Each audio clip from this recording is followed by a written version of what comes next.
Naitwa Saidi Majaliwa, mkurugenzi wa halmashauri ya mji wa Kondoa.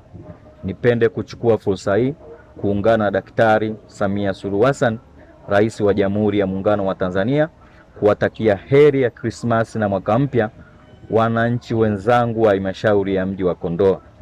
Niwaombe sana tusherekee sherehe hizi kwa amani, upendo na mshikamano ili kudumisha amani ya halmashauri yetu.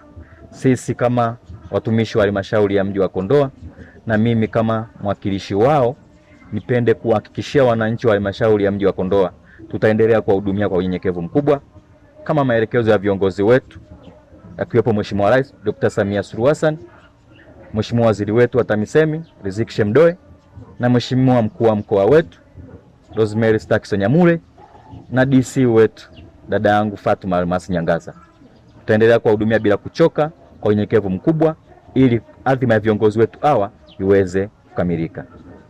Adhima yetu ni kuhakikisha tunatatua kero zote ambazo zinawakabili wananchi wetu kupitia Kero Yako Wajibu Wangu, ambayo sisi kama halmashauri ya mji wa Kondoa tumeendelea kuitekeleza. Kila mwezi tumetenga siku moja ya kutoka ofisini kwenda kwenye kata kusikiliza kero za wananchi. Tumeshaanza na wananchi mnaona tunaendelea.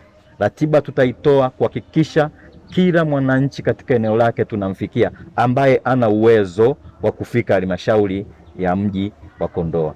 Niwaombe sana tudumishe amani, upendo na mshikamano wakati tunafanya sherehe hizi zetu za Krismasi, lakini pia na kumaliza mwaka huu 2025. Niwahakikishie mwaka wa 2026 ni mwaka wa kujenga matumaini mapya, uzalendo na mshikamano katika halmashauri yetu. Mungu ibariki Tanzania.